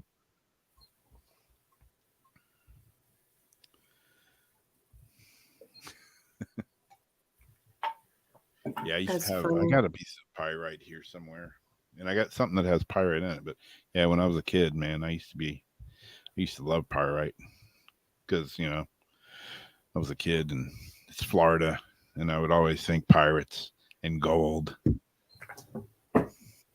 Man, I lost all. I had all kinds of stuff, man. I had all kinds of crystals. We had a big curio cabinet, and it had all kinds of fossils of fish and trilobites and snails and shells and all kinds of stuff. And when my mom's house, they hired a guy. I hired a guy to come in there and do like an estate sale, and we were supposed to go in and get what we wanted out of there. This dude, man, chinooked my mom and dad. Dude took all kinds of shit out of there that he wasn't supposed to. Yeah. All the shells, all the fossils, the guns that were in the house. No. Pictures, artwork. They never got paid for any of it. But I found that guy one day. I saw him driving one day. You know who he is. Yeah, I know who he is. Yeah. I'm just going to walk up and fucking punch him in the throat. I know who he is. I don't know exactly where he is, but I know who he is. And, I had my suspicions. And then me and my brother, my stepbrother, were sitting there one day, and this guy pulls up, and everybody's gone from the house. It's just us sitting there in the driveway. And this guy pulls up, and he's like, "Hey, where's Randy?" And I'm like, he left just a little while ago, I'm going to tell him, "Oh, crap, man. I'm supposed to meet him here right now. He's supposed to sell me some guns out of this house. You know anything about it?" I'm like, "Oh, yeah, they're the guns my dad had that are missing. Yeah, I know a lot about them." No. Like, yeah, fucking creep.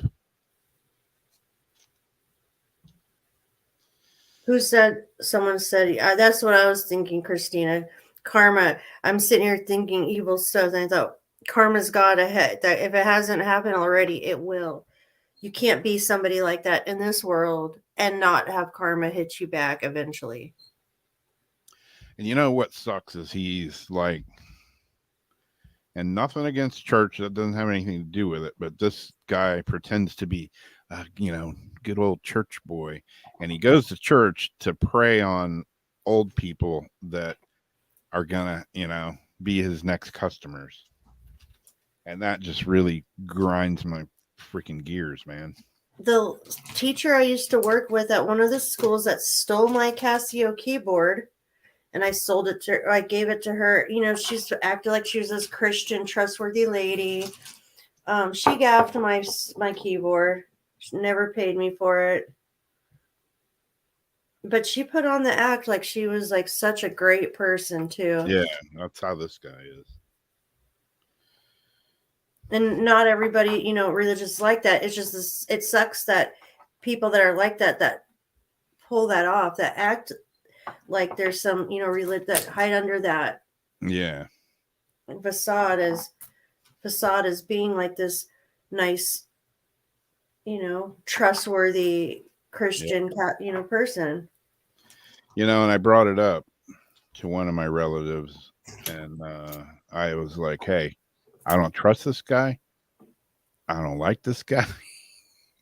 I got a bad feeling about this guy." He was like, "Oh no, he's good. He's been going to our church forever. He's a good Christian guy." I'm like, yeah. Bottom line, bullshit. He's a con artist. That's what he is. Like I either didn't get screwed by him or he was in on it. No, that was my uncle. He was just bluffed by the. Yeah, he was screwed.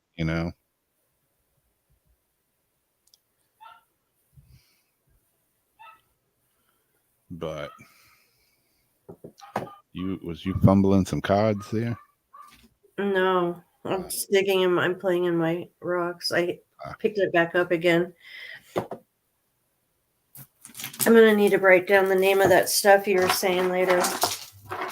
Because like the stuff I was gonna use to try to get that clay out a long time ago. If anybody would like a card, go ahead and. And yeah, Lori, that's my dog barking. I'm just gonna use this deck again since it's right here. If you guys want to put a thumbs up, we can do some cards. Debbie wants a card. Look at Debbie. I'm using the same deck I used last week. The miniature dachshunds.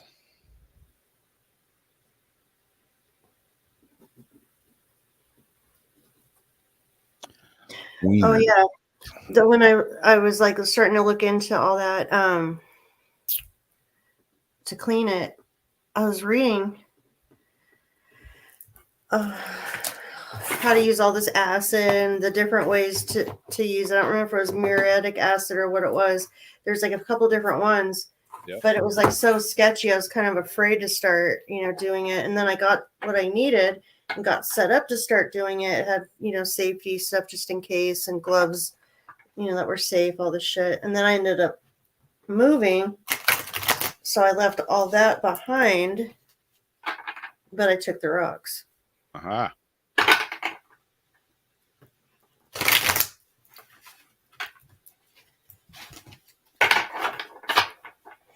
If you want to do Azariana's next, if you have your deck. I can get one. And Debbie got the Easy Does It card with the sloth. And I think I just pulled this one for somebody last week. And I don't know if it was you or who it was. But it's the Easy Does It little sloth. Number 10.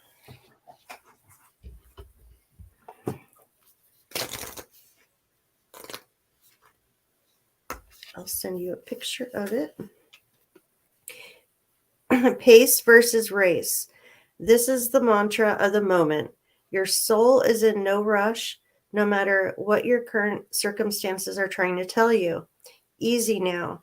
Opportunities, assistance, answers, and serendipities appear when we slow down enough to notice them.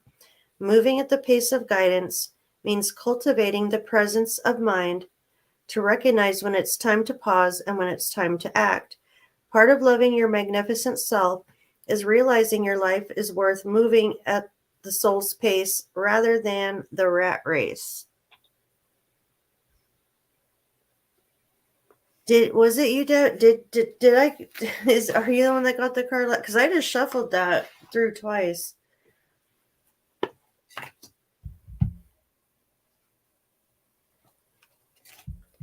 don't remember. Maybe it was on Jason's.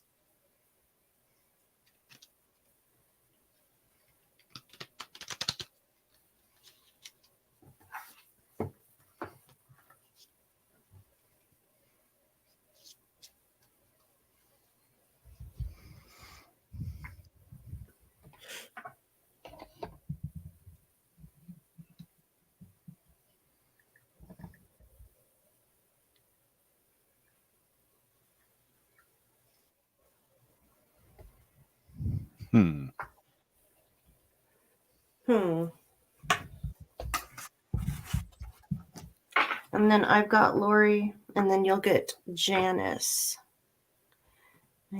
Oh, and then we have turquoise too. I'm looking for my damn glasses. I think I need my glasses. Your glasses or your glasses?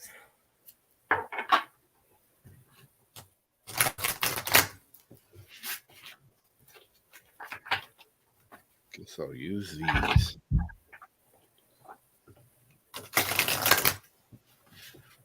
And this will be for Azariana. You're welcome, sister. Sister.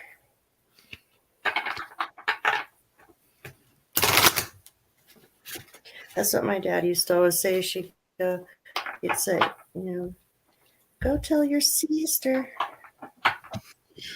It is. Sister has it. Can't read it. It is the struggle card. This is the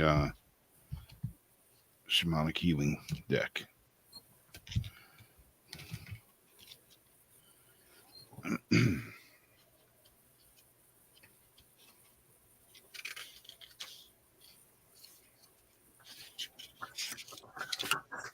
Struggle card. It says, struggle is a part of this life. So much so that you probably know people who seem constantly to attract one struggle after another into their lives. This is their comfort zone. While struggle is natural, it is natural only so far as it lends itself to learning lessons and overcoming interpersonal challenges. Beneath every one of these struggles is a gift of enlightenment, the satisfaction of a lesson learned. Use this knowledge as a light at the end of your dark tunnel. What lesson is this struggle teaching you? Alternately, after a brief setback, the situation will start to right itself. And that tends to be true a lot of times. It does. I like a lot of some things I just don't understand. It's like life is just not fair in some ways. But a lot of times some things happen and you're like, man, this blows. But then when it's over and behind you, you did learn a lesson from it. Mm-hmm. I'm struggling right now with a few things with life, like like cancer, like people that have cancer that just shouldn't have it, and I'm struggling with what is the good out of that. And I don't think there is any good. Yeah, fucking sucks. I've got Lori, and then you'll have Janice, and then I will have Turquoise, and I think that's everybody. I pulled for Lori, bring your monster flowers. I know you have this deck, so it's the number 18 card.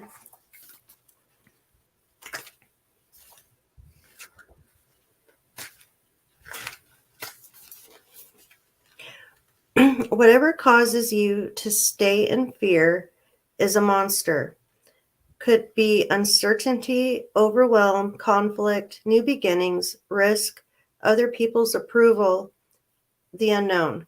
As long as you remain in fear, the monster has the power, but you become the master when you are able to claim the power back. Befriend uncertainty. Shake hands with the unknown. Give your new beginning a hug. Whatever shape the big scary thing takes, bring that monster some flowers. Make an offering. Now is the time to know that on a soul level, you are bigger than any circumstance you will face. Oh, we got Tommy too. And that actually is the first card I ever pulled for myself from this deck. Wow. I got you, Tommy. And Linda too. Which one am I doing? You have Janice.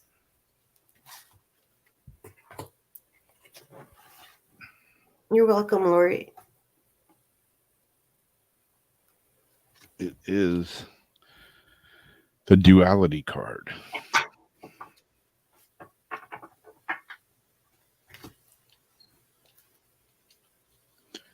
Black and white, good and evil, yes and no, up and down, want and don't want. These are all examples of dualistic thinking.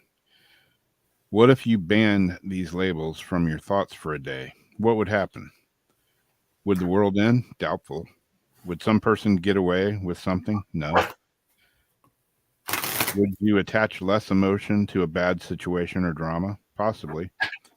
If that happened and there were less attachments to a situation, you could keep your vibrations higher. which would enable you to deal with more successfully with any situation that comes your way.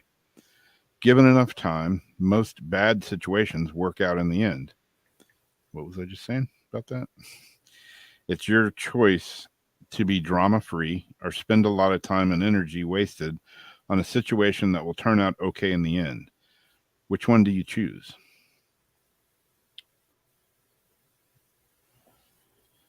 Yeah, that's what's the old saying about, you have a problem, it's not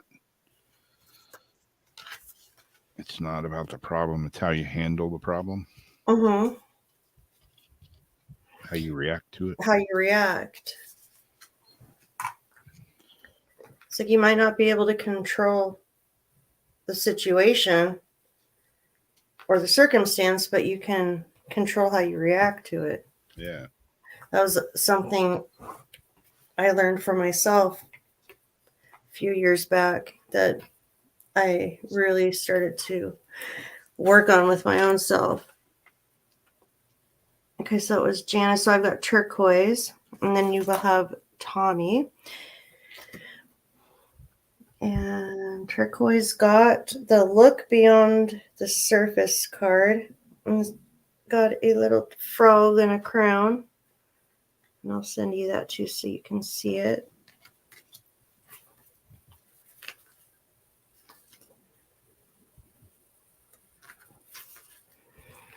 If the Frog Prince taught us anything, it was that there's more to the story than what appears on the surface. Now is the time to use the eyes of soul. Do not judge based on the current facts. There is something brewing beyond and behind the reality of this current moment. Use your other senses. The keen ears of deep listening, the revelation of touch, the scent of magic or danger, the sixth sense of energetic awareness. Your blessings often arrive in disguise. Wolf corruption can dress in sheep's kindness clothing. Now is the moment to discern the truth behind appearances. And turquoise is I'm pretty good at that, as it is. So I'm curious if this has any relevance to a specific situation or anything in your life right now. I mean, you don't have to say, I'm just curious. One for Tommy. I was shuffling. I got the elusive pop out card. So I'm gonna go with that one. It is the creativity card.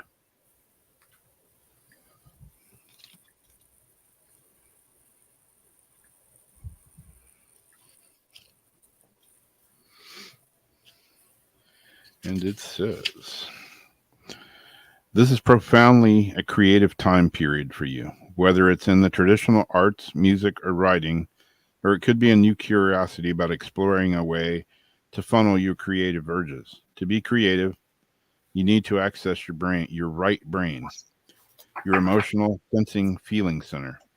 Do this by trying things you've never done before. Get physical, dance, doodle. When we acknowledge and act upon our impulse to create, we are aligning our will with the Creator. In this, we can experience the flow of being on your highest path. Start creating and notice how time has no meaning anymore. Hours fly by before you realize it. It's not a struggle, it's pure inspiration. This card can also signify a birth of a child or a whole new way of being. So, yeah. And I agree. I've been in that sort of non-creative mode lately, and I need to get out of it. I'm finally getting back in. I've been out of it for so long. And then I've got Linda. And you got the practice curiosity card,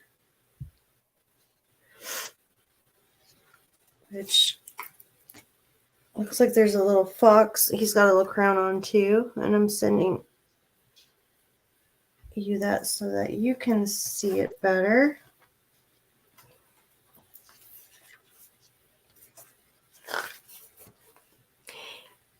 In painful times and happy times, in sad, confusing, and lonely times, choose curiosity over judgment.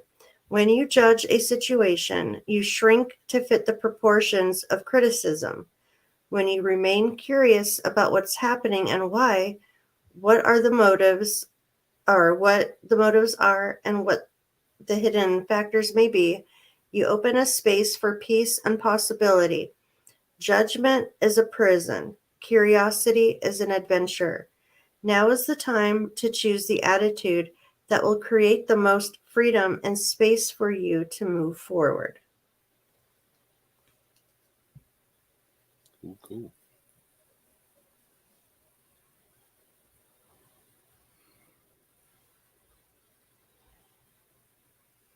Oh, very cool, Tommy.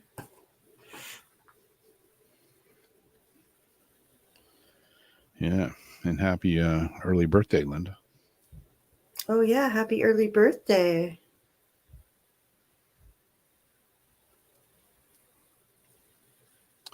Anybody else that we're doing? I think that's everybody.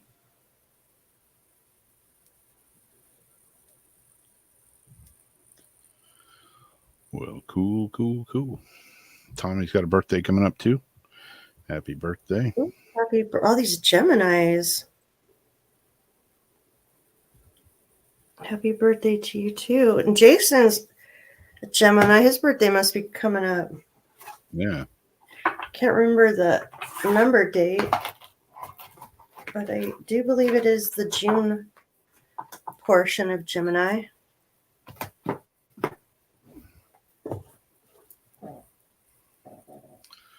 Well, cool. Yeah, hopefully next Sunday's Paranormal Soup turns out better. The guest never showed up last Sunday, so me and Jason just sat around shooting you know what, and so hopefully the guest will be there this Sunday. I should be there. I don't think I have a gig. I have a gig Friday and maybe Saturday, but playing downtown again Friday. One of my favorite places to play, downtown St. Augustine, because it's fun and there's lots of people there. So that'll be good.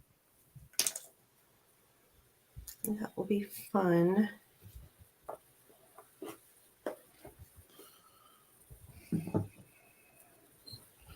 Yeah, don't be breathing the smoky air.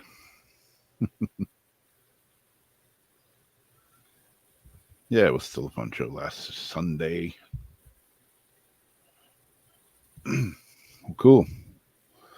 I guess we're out of here. It's a little bit after 2 a.m. for my time. And yep, I will have fun in the old city.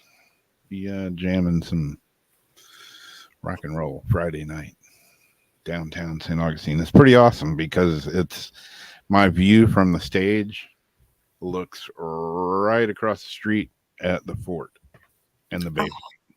So it's like the coolest view I could ever have. Like we play, the sun's going down, the fort's right there, the bay, sailboats. It's like, what a vibe. Yeah, it's a cool spot. Supposedly they were going to tear it down last week. The fort? No, where the stage is. And they didn't have the permitting right. But my buddy texted me yesterday and like, hey, the stage is still there. Doesn't have a roof on it, but the stage is still there. Right on. That's where I'll be this Friday. Yeah, Castillo de San Marcos. It's cool. Playing there last week, and it got dark, and I'm looking out, and I'm like, I would have swore I just saw somebody on the top of the fort. Maybe they're listening to the music. Yeah, they could be, because I'm like, yeah, it's not normal to see somebody on the top of the fort after they closed like 3 hours ago. And spirits love the music and the energy from the living, having a good time. Exactly. That's really cool. Yeah. Yeah, we're pretty much right next door to that. That's the Milltop. Yeah, I used to play there. But I'm playing next door at the Colonial Oaks Music Park, which is awesome because people come there to hear music and they come to see bands. And unlike a lot of the restaurants that I play at, that, you know, people come there to eat and, you know, you can't be too loud because they want to talk and all that. Downtown there, people come to see music and there's usually quite the crowd. So it's always fun. The more people, the better. It's a good energy. Fun times, people dancing, having a regular hootenanny. Is that a word still? Hootenanny? All right, we're out of here. Thanks for coming by, hanging out with us as usual. If it wasn't for you guys, we wouldn't really have a show. It would just be a FaceTime. It'd be a FaceTime. Yep. So there you go. There you have it. That's my story. We're out of here. And we'll see you next time for Weird Wednesday, which will be next Wednesday. Until then,